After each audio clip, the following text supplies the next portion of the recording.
Brian David Marshall coming to you from the Tournament Center in Pro Tour Kyoto. We're going to be doing a deck tech with fan favorite Mark Herberholz. Mark's off to a pretty good start today, playing Blightning Beatdown. Mark, why don't you tell us a little bit about why you decided to play this deck? Well, first of all, the deck name is I'm Here for the Ram-Gang. I decided to play this because all the decks we were testing, we just didn't really have any. We didn't come up with anything amazing. I think this deck has a buy matchup in fairies, and it has like a 50-50 matchup against a lot of other stuff, and it's good against black-white, slightly weak to 5-color control. So when you say a buy matchup, you're saying like you can't lose to fairies? Yeah, I'm pretty sure that you just can't lose to fairies. I mean, that's got to be exciting news for people out there looking for something to bring to F&M. Yeah, it's pretty awesome to play a deck where you hope your opponent plays turn 2 Bitter Blossom. Yeah, absolutely. So what is it about this deck that turns that matchup, which has been like such a demon of the format for so long, in your favor? Well, originally, like the deck that a lot of people were playing had Bitter Blossoms over Volcanic Fallout, which is also really bad for the fairy deck, but it's just not good in a lot of other matchups. It's good against 5-color, but even then it's still pretty slow, and we put in the Volcanic Fallouts to make us it's an insane card against fairies, and it's really good against red-white, black-red, and black-white too. I mean, you'd be pretty excited about this card, just an instant speed red Pyroclasm. Yeah, like, yeah. The fact that it's uncounterable is just unreal. Our nickname for it is Volcanic Blowout. And you have it main deck. Now, I saw a lot of the red-black decks and Mono Red decks that were coming up in the last 2 weeks playing like Hellspark Elemental in the two slot. You guys have a different card here. Yeah, we're playing Goblin Outlander because we were running into a lot of Plume Veils and getting our Hellspark Elementals pepper smoked, stuff like that. So I think like the natural progression was these. If the fairy decks are running Terrors, like it's pretty annoying for them. And the other big change in the deck is that some people are playing either Magma Sprays or Incinerates over the Tarfires.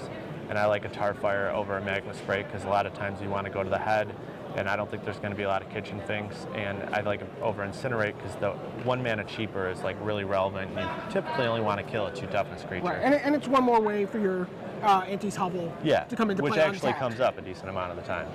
So, yeah, I mean, it's even more than 1 mana in that sense, yeah. right? Yeah. So, and how good is Goblin Outlander against like the Kithkin decks, which seem to be pretty popular this weekend? Yeah, Goblin Outlander is really insane against them, and it also forces them to overcommit, so you can get them with a Volcanic Fallout too. Okay, and now Siege Gang Commander seems like a big fella for this deck, like expensive. Yeah, he's the high end. We ran him over Demigods because we were a little worried about people running Path to Exile, stuff like that. Okay. And he's if you ever untap with him and play and they don't kill him, it's basically game over.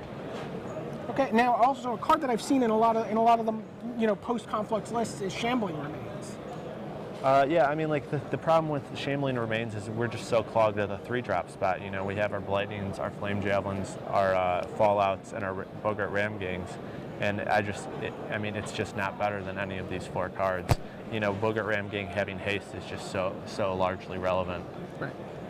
Okay, and tell us a little bit about your sideboard. What are the choices you made there? The sideboard is we have the 1 Guttural Response so that we can say Gutter Ball whenever we play it as our Miser sideboard card. It's against fairies in 5-color. And we have a Loxodon Warhammer against any red decks. We have the Stingers and the Ashenmoor Gougers against fairies. And the Gougers double up as being good replacements for the Ram-Gangs against all the red decks, because dealing with the 4/4 is usually a problem. The Murderous Redcaps are against red decks. These are against white decks, and any like green-based Noble Heart creature deck, and then the Infest are against white decks. Cool. It's very exciting. Now, you're doing pretty well with the deck. You're playing right now a little bit to stay on the train, right? Yeah, I fell off the train this year. I top-8'd Grand Prix LA so I could get invited to Pro Tour Honolulu. You guys are getting the band back together for Honolulu. Osip just qualified, Tiago qualified. Yeah, I mean, it could very easily be a repeat performance on a lot of people. Okay, and then what do you need to do this weekend? I think I need to top 64 this weekend to get back on the train, but I'd rather just run off a top 8 or something. All right. Well, we're all pulling for you, and excited to see how you keep doing with. I'm Here for the Ram-Gang, yep. a.k.a. Blightning Beatdown. This is Brian David Marshall for Mark Herberholz from the Tournament Center.